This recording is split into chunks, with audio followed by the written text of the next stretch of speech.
नमस्कार, दूरदर्शन उत्तर प्रदेश के विशेष कार्यक्रम में आप सभी का स्वागत है। मैं हूं बरखा बली। पाकिस्तान की हालत बद से बदतर होती जा रही है। भारत से करारी हार, अंदरूनी कलह और अब सेना के आशीर्वाद से एक नया field marshal general Asim Munir. लेकिन क्या ये सिर्फ एक प्रमोशन है या फिर तख्ता पलट से बचने की मजबूरी? क्या पाकिस्तान फिर उसी रास्ते में चल उठा है जहां पर लोकतंत्र सिर्फ एक नाम की बात रह गई है? चलिए जानते हैं इस रिपोर्ट में। भारत से मिली हार, पाकिस्तान दे रहा अपनी बर्बादी का पुरस्कार। आसिम मुनीर खींच रहे पाकिस्तान की तबाही की लकीर। क्या लग जाएगा पाकिस्तान में फिर से मार्शल लॉ? क्या अब और बढ़ जाएंगे आतंकियों के हौसले? पाकिस्तान के भविष्य पर ये सवाल काले बादलों की तरह मंडरा रहे हैं। ऐसे बादल जिनकी बारिश में सिर्फ पाकिस्तान के बर्बादी की दास्तान होगी। भूत, वर्तमान और भविष्य तीनों पाकिस्तान को कोसेंगे।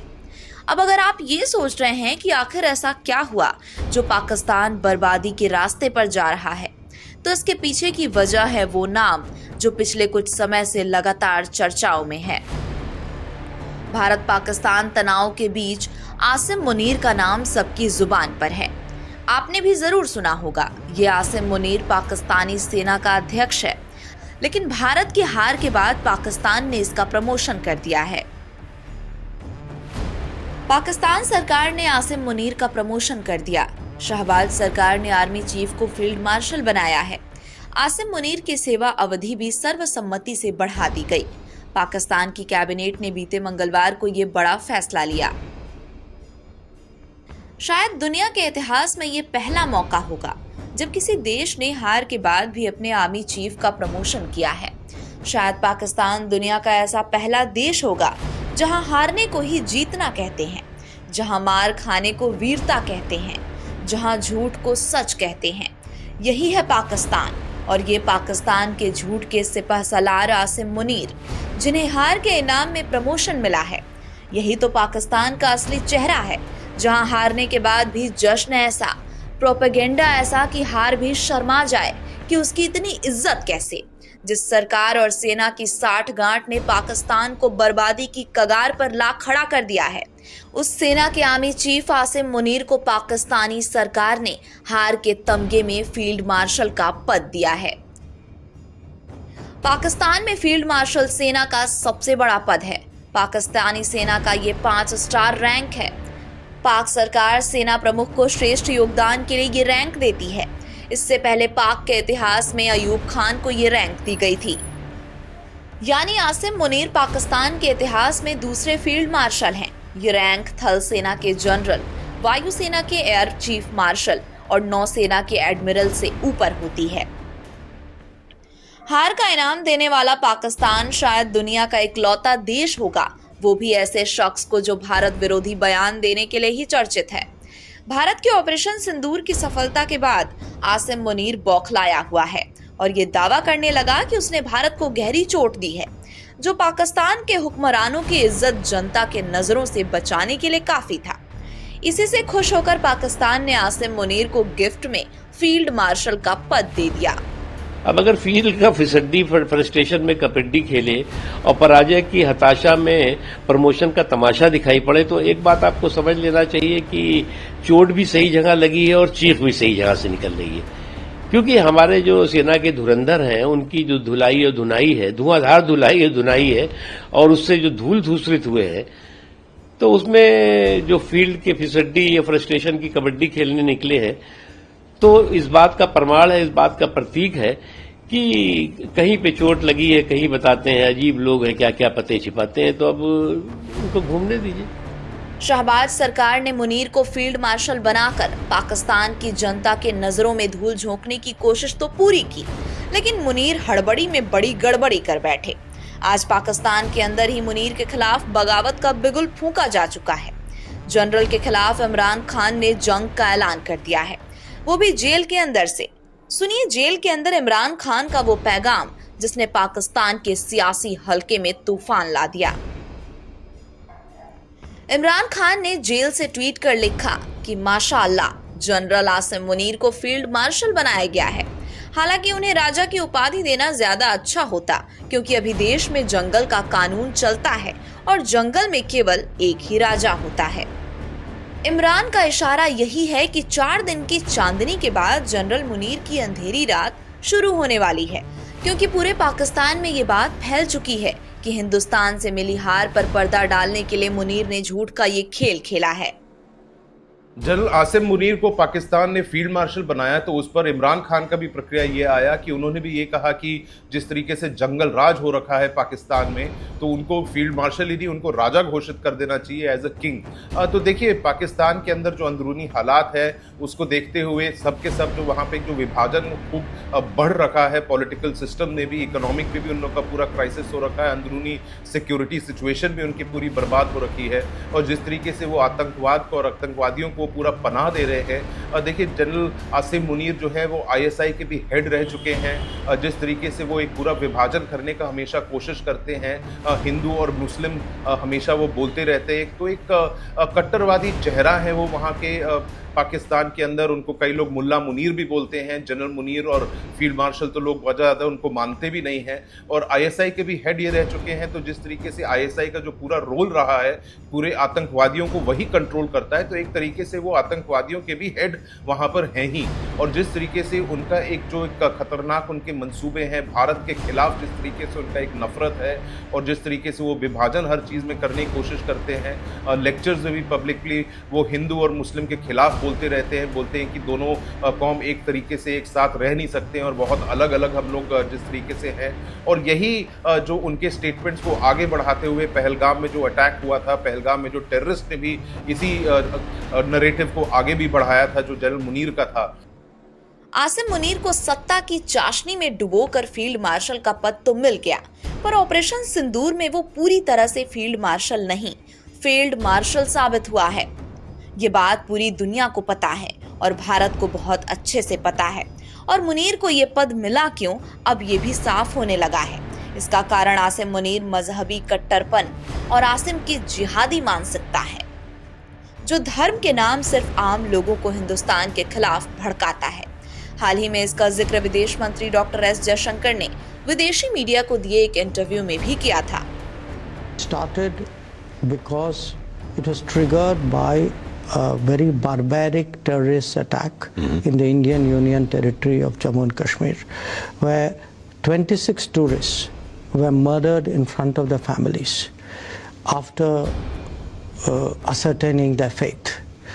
And it was done in a way in which it was intended to harm tourism, which is the mainstay of the Kashmir economy, and to create a religious discord. Deliberately an element of religion was introduced. And to understand that, you've got to also see that on the Pakistani side, you have a Pakistani leadership, especially their army chief, who's very driven by extreme religious outlook. So there is clearly some connect between, the views that were expressed and the behavior that was done.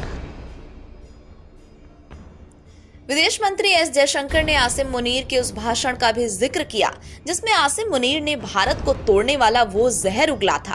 Pahalgam हमले से करीब 6 दिन पहले 16 अप्रैल 2025 को इस्लामाबाद में overseas Pakistani convention Asim Munir ने कश्मीर को पाकिस्तान के गले की नस कहा था और ये भी कहा था कि पाकिस्तान इसे कभी भुला नहीं पाएगा। आसिम मुनीर ने 2 नेशन थ्योरी का बचाव करते हुए हिंदुओं और मुसलमानों को अलग अलग बताया था। इसमें कुछ गौर करने वाली बातें भी हैं जो आपको जरूर जाननी चाहिए। पाकिस्तान की नींव कलमे पर रखी गई हम हर मामले में हिंदुओं से अलग हैं। हमारा धर्म अलग है, रीति रिवाज अलग है, संस्कृति और सोच अलग है। यही 2 नेशन थ्योरी की नींव थी। इसी वजह से हम एक देश नहीं 2 देश हैं। आज तक सिर्फ 2 रियासतों की बुनियाद कलमे पर पड़ी।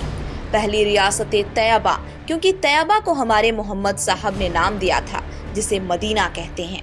वहीं दूसरी रियासत 1300 साल बाद अल्लाह ने पाकिस्तान बनाई। कश्मीर हमारी गले की नस था और रहेगा, हम इसे कभी नहीं भूलेंगे। ये मुल्ला मुनीर की वो जिहादी मानसिकता है जो आतंकियों के मन में बीज की तरह हिंदुस्तान के खिलाफ बोई जाती है। मुनीर ने यह बात जोर देकर कहा था कि पाकिस्तानी कभी नहीं भूल सकते हैं कि वे हिंदुओं से अलग हैं। मुनीर ने बच्चों जिन्ना की 2 नेशन थ्योरी की कहानी सुनाने की वकालत की थी ताकि वे बड़े होकर समझ सकें कि भारत पाकिस्तान का बंटवारा क्यों हुआ था। जाहिर तौर पर मुनीर, उसकी कट्टरपंथी सोच और पहलगाम आतंकी हमले का कोई ना कोई कनेक्शन तो जरूर है। भारत में एक्सपर्ट भी यही मानते हैं। इसके बाद इस तरह का प्रमोशन दिया जाना जाहिर है कि इस बात को स्पष्ट रूप से दर्शाता है कि पाकिस्तान की जो सेना है वो पूरे पाकिस्तान के एस्टेब्लिशमेंट में अपनी जो महत्ता है उसको रीएम्फसाइज करना चाहती है। पाकिस्तान की सेना जो कि काफी आलोचनाओं का शिकार पहले से ही हो रही थी, जिस तरीके से पाकिस्तान की सेना के ऊपर तहरीके तालिबान पाकिस्तान हो या बलूचिस्तान लिबरेशन आर्मी हो लगातार हमले कर रहे थे। पाकिस्तान की सेना के अध्यक्ष जनरल मुनीर के इस्तीफे की मांग चल रही थी और ऐसे समय में जाहिर है कि जनरल मुनीर ने एक डाइवर्जनरी टैक्टिक्स के तहत भारत में पहलगाम के हमले की साजिश रची और पूरा जो अटेंशन है पाकिस्तान की आवाम का अपने ऊपर हो रही तमाम आलोचनाओं का उसका जो अटेंशन है वो उन्होंने भारत के फ्रंट पर डाइवर्ट कर दिया। और अब जब भारत और पाकिस्तान के बीच में एक 3 दिनों का कॉन्फ्लिक्ट हुआ उसके बाद अब जिस तरीके से उन्हें प्रमोशन दिया गया है वो इस बात को स्पष्ट रूप से दर्शाता है कि पाकिस्तान की सेना अपनी जो डोमिनेंस को, अपने पूरे पाकिस्तान के एस्टेब्लिशमेंट पर जो उसका कंट्रोल है उसको बनाए रखने के लिए किसी भी हद तक जा सकती है। आसिम मुनीर की जिहादी मानसिकता दुनिया भर में उजागर हो चुकी है, क्योंकि इसी साल जनवरी में आसिम मुनीर ने एक भाषण में कहा था कि अगर हम वेस्टर्न कल्चर अपनाना चाहते हैं तो हमने हिंदू कल्चर से किस लिए छुटकारा पाया। सोचिए, जनरल मुनीर को हिंदुओं की संस्कृति से भी कितनी ज्यादा नफरत है। अब सवाल उठता है कि जिहादी जनरल मुल्ला मुनीर के दिमाग में इतना जहर आया कहां से। दरअसल इस जिहादी जनरल का पूरा बैकग्राउंड इसी तरह की सोच से भरा पड़ा है, इसलिए इसकी जिहादी सोच को समझने के लिए आपको मुनीर की जिंदगी का पूरा सच जानना जरूरी है। जनरल आसिम मुनीर का जन्म 1968 में हुआ था। 1947 में उनका परिवार जालंधर से पाकिस्तान पहुंचा था। मुनीर के पिता स्कूल में टीचर और मस्जिद के इमाम थे। मुनीर एक मुस्लिम सैयद परिवार से ताल्लुक रखते हैं। मुनीर को घर में बचपन में मजहबी तालीम दी गई। मुनीर की शुरुआती पढ़ाई रावलपिंडी के एक इस्लामिक मदरसे दार उल तजवीद में पढ़ाई हुई, जहां पर कट्टरपंथी सीख दी जाती है। इसके बाद 1986 में मंगला के ऑफिसर्स ट्रेनिंग स्कूल में एडमिशन लिया और वो फ्रंटियर फोर्स रेजिमेंट की 23वीं बटालियन में कमीशन पा गए। और पाक सेना की तरफ से जब जनरल मुनीर सऊदी अरब में तैनात हुए तो उनकी उम्र उस समय 38 साल थी और तभी जनरल मुनीर ने पूरी कुरान को याद कर लिया था। मुनीर पाक सेना के पहले सेना प्रमुख हैं जिन्हें हाफिज कुरान कहा जाता है। कट्टरता और हिंदुस्तान के लिए नफरत मुनीर की पुरानी पॉलिसी है और ये कोई संयोग नहीं है।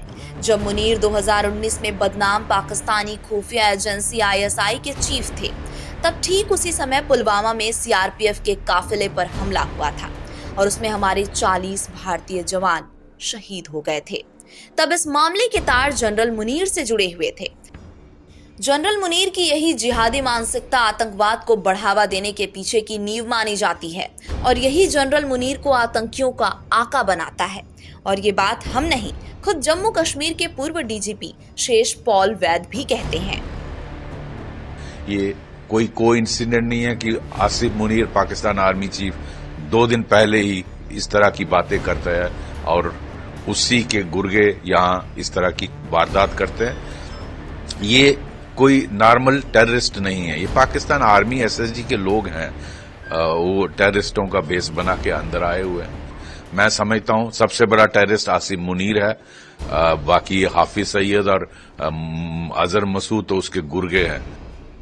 पंजाब के जिस जालंधर के मुनीर के पुरखे रहने वाले थे, उसी भारत के जालंधर में पाकिस्तान के पूर्व तानाशाह जियाउल हक का भी जन्म हुआ था। जियाउल हक और आसिम मुनीर की सोच बिल्कुल एक जैसी है। मुनीर के अंदर जियाउल की तरह ही मजहबी कट्टरता कूट कूट कर भरी हुई है। मुनीर भी जियाउल की तरह भारत से नफरत करते हैं। मुनीर भी जियाउल हक की तरह ही आतंकवाद के सहारे भारत को बर्बाद करने का ख्वाब देख रहे हैं।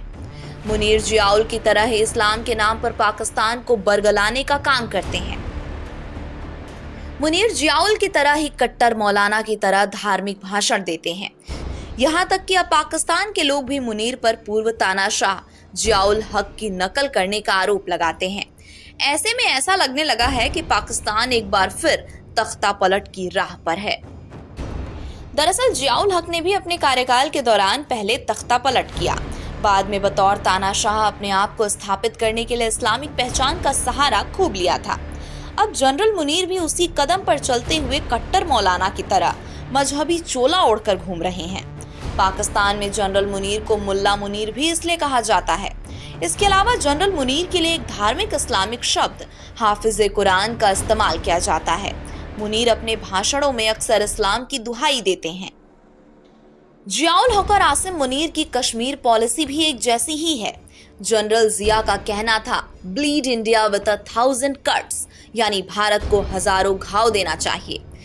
अपने इस पॉलिसी के तहत जिया ने 1980 के दशक में कश्मीर में पाकिस्तान पोषित आतंकवाद का आगाज किया था। अब वही काम जनरल आसिम मुनीर फिर से कर रहे हैं। मुनीर जिया की तरह ही हर मुद्दे को सांप्रदायिक चश्मे से देखते हैं। हिंदू और मुसलमानों को दो अलग अलग राष्ट्र के रूप में मानते हैं। जिस तरीके से जनरल जिया उल हक ने जो स्टार्ट किया था, जिसमें उन्होंने कहा था कि इंडिया को वो लोग कन्वेंशनल वॉर में नहीं हरा सकते हैं, तो ब्लीड इंडिया बाय 1000 कट्स जो उनका स्टेटमेंट था, और तभी से ये जिहादी एलिमेंट्स और पूरा आतंकवाद का पूरा सिलसिला उन्होंने वहां पे शुरू किया था। तो उसी नरेटिव को जनरल मुनीर भी और आगे बढ़ाते जा रहे हैं। लेकिन जनरल मुनीर को ये भी देखना है कि अपने घर के अंदर भी वो पूरा ध्यान दे। जिस तरीके से पाकिस्तान के अंदर विभाजन हो रहा है, जिस तरीके से अगर हम बलूचिस्तान को भी देखें जहां पे उन लोग ने भी अपना आज़ादी घोषित कर रखा है, तो जनरल मुनीर जो हैं एकदम सेफ सिचुएशन में वहां पे बिल्कुल नहीं है। फील्ड मार्शल तो वो बन गए हैं, लेकिन एक ये कॉम्प्रोमाइज वहां पे लग रहा है शहबाज शरीफ के साथ, क्योंकि जिस तरीके से परवेज मुशर्रफ ने जब कारगिल का जो मिसएडवेंचर किया था, तो उस समय नवाज शरीफ जो इलेक्टेड गवर्नमेंट था उनको वो हटाने की कोशिश कर रहे थे, और परवेज मुशर्रफ ने तख्ता पलट करके खुद अपने आप को प्रेसिडेंट घोषित करके एक मिलिट्री रूल वहां पे कर लिया था। तो ताकि ये सब चीजें ना हो, शहबाज शरीफ यही कोशिश कर रहे हैं कि जनरल मुनीर को फील्ड मार्शल उसको बनाकर उसको एक अपीसमेंट दे दें, और साथ ही साथ वो बोलें कि भाई तुम अपनी मिलिट्री चलाते रहो और हम लोग का पॉलिटिकल एस्टेब्लिशमेंट हम लोग का सेफली चलते रहो। पाकिस्तान में सेना प्रमुख बनने का मतलब है कि आपके हाथ में न सिर्फ सैन्य शक्ति आ गई है, बल्कि सियासत और सरकार में भी आपकी पकड़ हो गई है। पाकिस्तान का इतिहास बताता है कि सरकार चलानी है तो आर्मी की सुननी होगी, और नहीं सुनी तो फिर तख्ता पलट के लिए तैयार रहिए। पहला 1958, पाक राष्ट्रपति जनरल इस्कंदर अली मिर्जा ने चुनी हुई फिरोज खान नून की सरकार को बर्खास्त कर मार्शल लॉ लगा दिया और army commander in chief Ayub Khan को बागडोर सौंप दिया। 13 दिन बाद अयूब खान ने तख्ता पलट करते हुए राष्ट्रपति को ही पद से हटा दिया और 1969 तक खुद राष्ट्रपति रहे।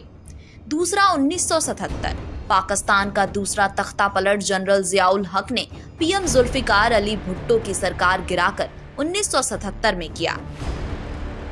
तीसरा 1999, साल 1999 में हवाई जहाज में बैठकर उस समय के सेना प्रमुख जनरल परवेज मुशर्रफ ने नवाज शरीफ का तख्ता पलटकर सत्ता हथियाई थी। आसिम मुनीर को फील्ड मार्शल बनाकर भले ही पाकिस्तान ने अपने जनता के नजरों में जीत की झूठी धूल झोंकने की कोशिश की है, लेकिन हकीकत ये है कि अब एक बार फिर से पाकिस्तान पर तख्ता पलट का खतरा मंडराने लगा है। पाकिस्तान के अंदर जैसे जैसे ये फौज को और जिस तरीके से अपना ये फील्ड मार्शल का रैंक अपने आप को खुद इन्होंने दे दिया है जनरल मुनीर ने, तो हो सकता है कि तख्ता पलट ये दोबारा कर ही लें, क्योंकि जिस तरीके से जनरल मुनीर के जो मंसूबे हैं भारत के खिलाफ वो अभी रुकेंगे नहीं, और भी आतंकी हमले कराने की वो कोशिश करते ही रहेंगे। जो स्लीपर सेल्स हैं उनको एक्टिवेट करने की कोशिश करेंगे भारत के अंदर, क्योंकि अंत में वो आतंकवाद के ही वो हेड हैं। कन्वेंशनल वॉर वो लड़ नहीं सकते हैं, और कोई भी सोल्जरिंग नेशन अगर सोल्जर्स जो हैं एक कन्वेंशनल वॉर को छोड़कर आतंकवादियों का सपोर्ट वो लेना शुरू करें, तो वो एक नॉर्मल सोल्जरिंग नेशन नहीं, लेकिन एक आतंकवादियों का नेशन हो जाता है, और आतंकवादियों का जो हेड है वो अब वहां पे उनका फील्ड मार्शल बन रखा है। पाकिस्तान का इतिहास ही तख्ता पलट का रहा है। सेना ने कई बार सरकारें गिराई और सो कॉल्ड लोकतंत्र के मोहरे से तानाशाही चलाई, और ये तब हुआ जब पाकिस्तान में किसी भी सरकार ने पाक सेना की तरफ आंख उठा के देखा है। शहबाज शरीफ से पहले इमरान का हाल भी यही हुआ था। माना जा रहा है कि शहबाज शरीफ को भी तख्ता पलट का डर सताने लगा है, इसलिए मुनीर को फील्ड मार्शल बना दिया। इससे पहले अयूब खान जब पाकिस्तान के पहले मार्शल बने थे तो उन्होंने तख्ता पलट किया था।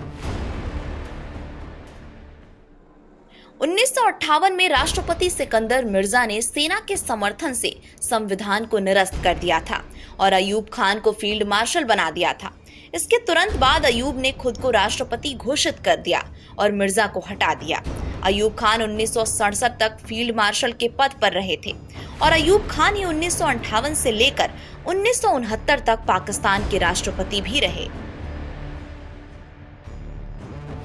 हालांकि अयूब खान और आसिम मुनीर के प्रमोशन में अभी तक फर्क है। जहां अयूब ने खुद ये पद अपने आप से लिया था, वहीं मुनीर को पाकिस्तान के प्रधानमंत्री ने मार्शल बनाया। ऐसा कहा जा रहा है कि तख्ता पलट से बचने के लिए ही मुनीर को प्रमोट किया गया है, क्योंकि ऑपरेशन सिंदूर के बाद पाकिस्तान में सब कुछ आउट ऑफ कंट्रोल सा हो गया है। इधर भारत ने पीटा, उधर बलूचिस्तान भी आजादी के लिए जंग छेड़ चुका है, जिसने नया रूप ले लिया है। डॉन और एवोएवी की रिपोर्ट्स के मुताबिक हर 3 दिन में एक पाकिस्तानी नागरिक की हत्या हो रही है। 2024 में अब तक 120 से ज्यादा लोग मारे जा चुके हैं। ये आंकड़ा सिर्फ आम नागरिकों का है। इसमें सरकार के लिए काम करने वाले सुरक्षा बलों के जवान शामिल नहीं हैं। पूरे पाकिस्तान में 2024 में कुल 248 हिंसक घटनाएं दर्ज की गईं, जो 2023 के मुकाबले 11% से ज्यादा हैं। तो वो भारत के खिलाफ मिसएडवेंचर जरूर कोशिश दोबारा करेंगे, और जब भारत उस पर जब रिएक्ट करेगा तो वो तख्ता पलट भी जरूर करेगा, क्योंकि जब तक इनके मंसूबे ये अपने पूरे न कर पाए ये पाकिस्तान को और भी अंदर से डिस्ट्रॉय करते ही रहेंगे। भारत से 4 बार करारी हार खा चुका है पाकिस्तान। हर लड़ाई में पीटा गया है। बलूचिस्तान, पंजाब, सिंध, हर जगह बगावत है। उसके बाद भी पाकिस्तान अपनी करतूतों से बाज नहीं आ रहा है। पिछले कुछ दिनों में शहबाज शरीफ की स्थिति की कमजोर होने की बात भी सामने आ रही थी।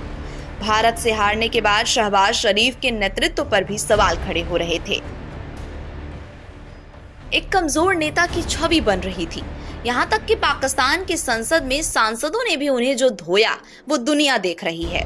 सांसद शाहिद अहमद खट्टक ने पाकिस्तान की संसद में अपने ही प्रधानमंत्री को गीदड़ बोला था। माना जा रहा है कि इसलिए शहबाज ने आसिम मुनीर को हार का तमगा देकर जनता को मैनेज करने की कोशिश की है।